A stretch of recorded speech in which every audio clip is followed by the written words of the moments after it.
Hello, this is Dr. Sonya. This video is about the most loving response. I have a feeling I might record more than one video about this topic, and it's something that is an ongoing, I'm in it. I'm learning how to use this, and I'll explain it. I'll tell you what I'm talking about with an example, and hopefully it'll be useful for you.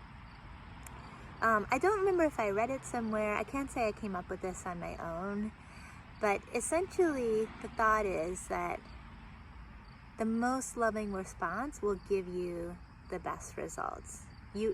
Whatever the scenario, if you can respond with whatever is the most loving response, you will get the best results. I've found that in practice, I found it to be true. It's pretty helpful. It also allows for a more enjoyable way to respond in the world as well.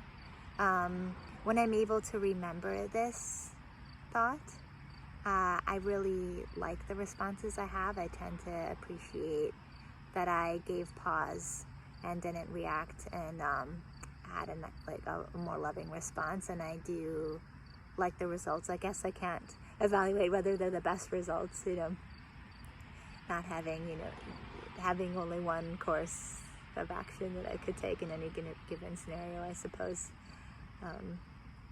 Not being able to see the parallels, but I can give a micro example. So I was at the dining room table, and the 2-year-old, almost 3-year-old, is sitting in her chair with her booster seat.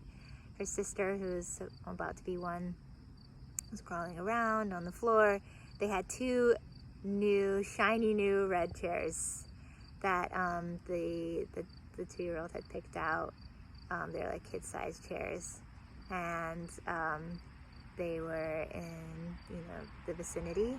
And so the baby goes to crawl over to one of the chairs, and she picks one to crawl into, and her sister just starts flipping out.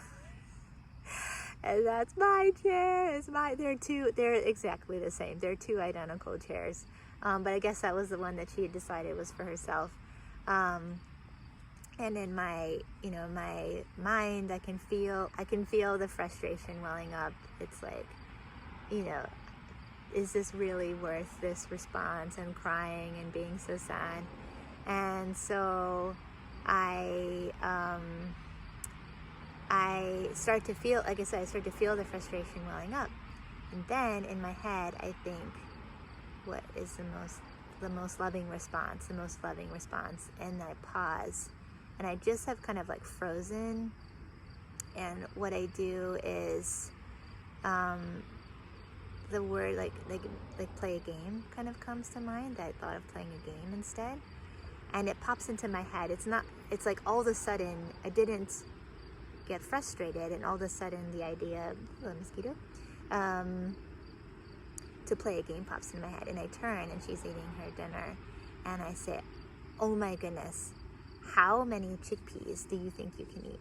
And so she just looks at me, and she lights up, and she's like so excited, just see her eyes shining and a huge grin across her face, like, oh yeah, you're on. And so she proceeds to eat 20 chickpeas, 19, 20 chickpeas.